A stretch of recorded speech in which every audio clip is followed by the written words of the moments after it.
Dear students, in last lecture we were doing that a field is a vector space over itself and a field is a vector space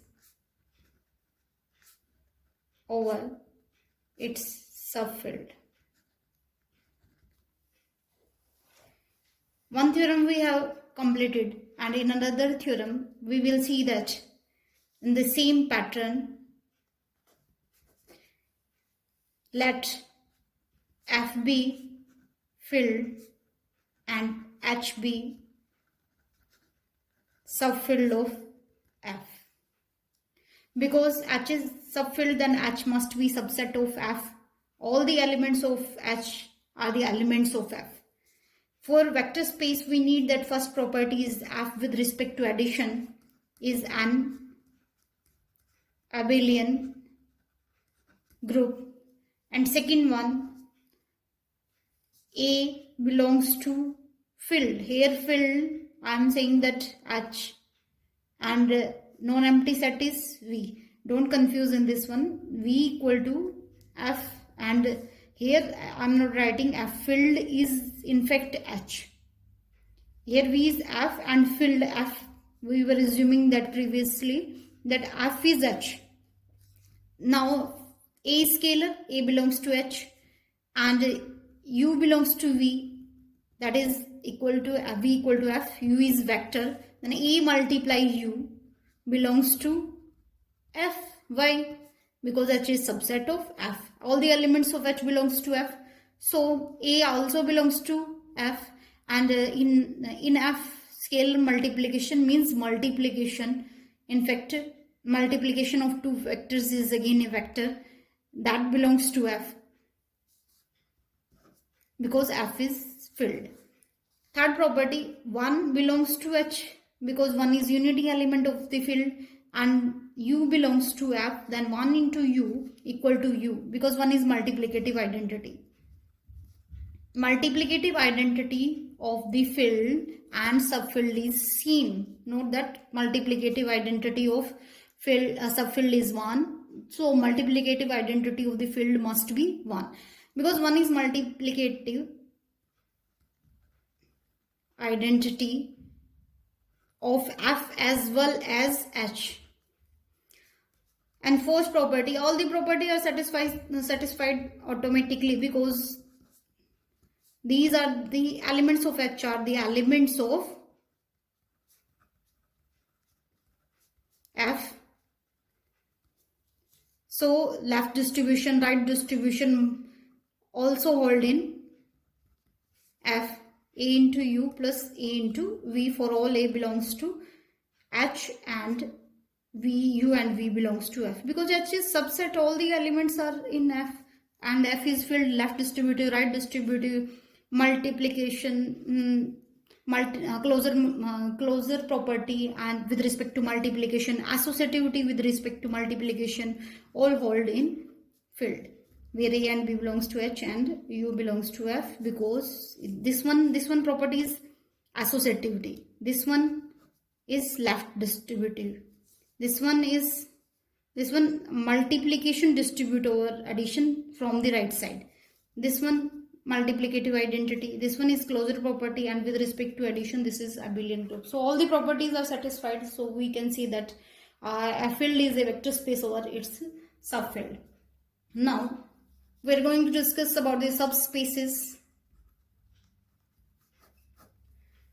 Subspaces in the same as that we have defined in this group theory, that subgroup is in fact a group that satisfy the same operation of the group with respect to the same addition, or we can say that multiplication. It is in fact a subset which satisfies all the properties of a being group.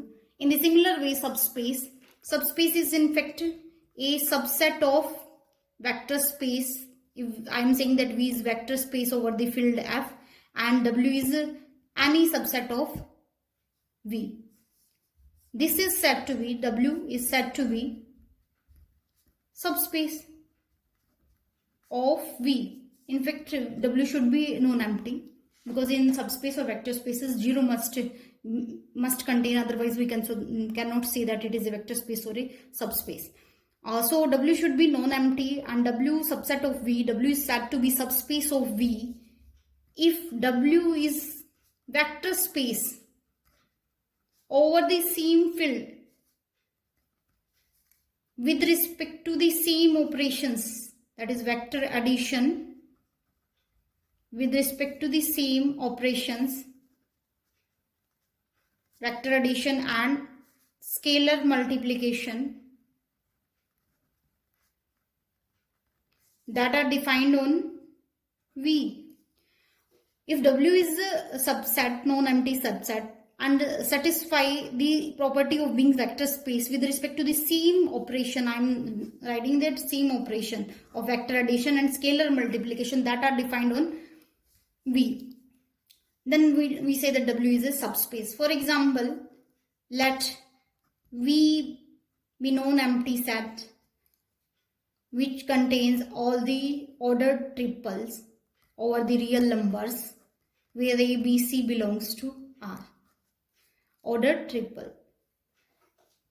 We can say that these are the set of the plane vectors. This one is, we can see that this one is a vector space with respect to the over the field R, with respect to the same operation, which are the same with respect to the operation addition and multiplication. How we will add the three ordered tuples A plus A1, second one is added in second position, third one is added in third position, and scalar multiplication is defined in this way, that because A, B, C and A1, B1, C1 are all elements of R. A is an element of R, A1, B1, C1 are also an element of R, and we can multiply the element of R in the way as we have defined. A1, B1, C1 belongs to R. With respect to these operations, this R3 is vector space over R. Now we are going to find the vector subspaces. I am defining a subset. At first position it is non-zero, and in second and third position it is 0, such that this is order triplet where A belongs to R. Then W1 is non-empty because at least 0 is additive identity of R, and this order triplet also belongs to W1. So in fact one element in W1, so W1 is non-empty because 0 is additive identity of set of real number. So W1 is non-empty and it is subset of V. V is in fact R3, set of all plane vectors, and this one is also subset because we have defined in this way that at the second position it is 0, third position it is 0, and first position it may be 0 or not equal to 0, A. Then W1 is a vector space in fact over R with respect to the addition and multiplication as defined in first and second equation. We can easily check all the properties of the of being vector space. So W1 is vector space over the same operation as we have defined earlier. So we can say that W1 is non-empty and W1 is subset of V. Then W1 with respect to addition and multiplication as defined earlier is in fact a subspace of R3 over R. Firstly, we will prove that R3 over R is a vector space, and secondly we will prove that W1 is also a vector space over the same operation that I have defined in 1 and second. This is vector addition and this is scalar multiplication. So with the help of this one, because W1 is non-empty and W1 is subset of V, so we can say that W1 is in fact a vector space having the same operation as of the vector space R3 over R, and it is non-empty subset. So this is a vector subspace of R3 over R by definition of the subspace. Next theorem. From this theorem, the task of finding the subspaces will be very easy. How it will be easy? Because only one property we have to satisfy and all the property need not be satisfied, need not be checked. How it will work? Firstly, we will prove that theorem. Otherwise, without proof, we cannot further use that theorem. This theorem is like that: a non-empty subset W of a vector space V over F. I'm again and again writing that W is vector space over F. It's understood that V is vector space over filled F. In bracket I have written F. This means that V is vector space over F is a subspace of V if and only if AU plus BV belongs to W for all A and B belongs to F and U and V belongs to W. So in this theorem, we will prove necessary and sufficient condition of a non-empty subset W of a vector space to being a subspace. What is a necessary and sufficient condition? That AU plus BV belongs to W. After proving this theorem, no need to satisfy all the 10 axioms of the vector space, only satisfy this property, that is AU plus BV belongs to W. For all A and B belongs to F, that are scalars, and U and V belongs to W, that is W subset of V. So firstly we prove this theorem. This is important theorem. There are the four similar theorems of this necessary and sufficient condition. So proving this theorem, that are the part of the corollary of this theorem. Just I will write after this theorem. First one is necessary condition.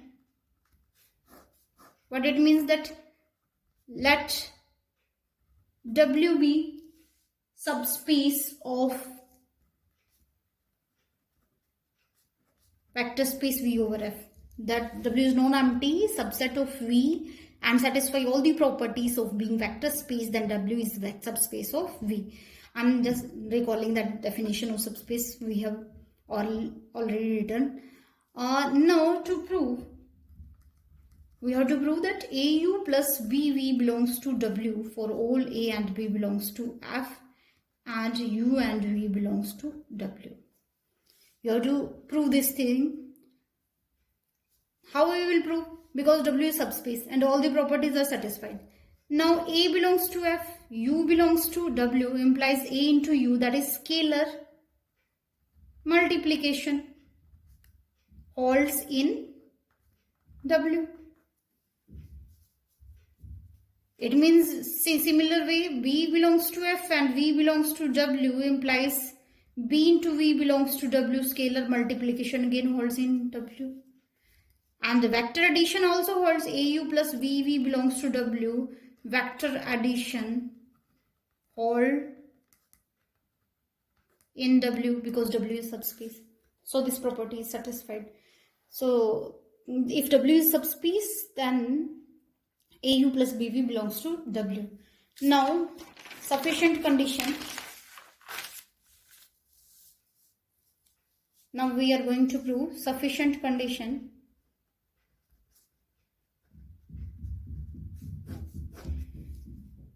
Sufficient condition. For sufficient condition, what we will prove that if this property AU plus BV belongs to W is satisfied, we are assuming that AU plus BV belongs to W for all A and B belongs to F and U and V belongs to W. If it is satisfied, we will prove that W is a subspace of vector space V over F. So we have to prove this thing. Now this property is satisfied for all values of A and B belongs to F and U and V belongs to W. Now in particular, what I am taking, in particular A equal to 1, B equal to 1, then by substituting in this equation 1 into U plus 1 into V belongs to W, implies u plus v belongs to w. This is closure property with respect to addition is satisfied. It means one property is satisfied. For second, we choose that b equal to -1 because multiplicative identity of field is 1 and multiplicative inverse of additive inverse of 1 is -1 also belongs to f. It implies that I can take b equal to -1. So u minus v belongs to w by first. For all u and v belongs to w. For all u and v means that v in particular I can take u equal to v. So u minus u equal to 0 belongs to w. This is additive identity of the subspace. Third one, that in particular I can choose because I have shown that 0 also belongs to w. So I can choose u equal to 0 and b equal to -1. So 0 minus v belongs to w. This is additive inverse of v. So additive inverse also holds. Next one property. All other properties are automatically satisfied because w is subset of v.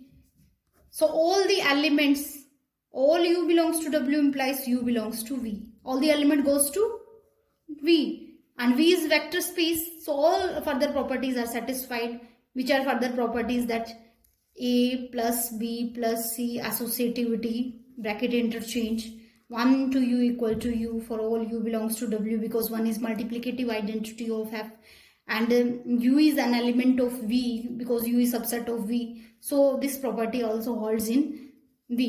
A plus b into u equal to a into u plus b into u for all a and b belongs to f and u belongs to w. Again this one is v is vector space. A into u plus v equal to au plus a into v for all a belongs to f and v belongs to w. So all these properties are satisfied. So we can see that w is with respect to addition and multiplication is a vector subspace or vector space or vector subspaces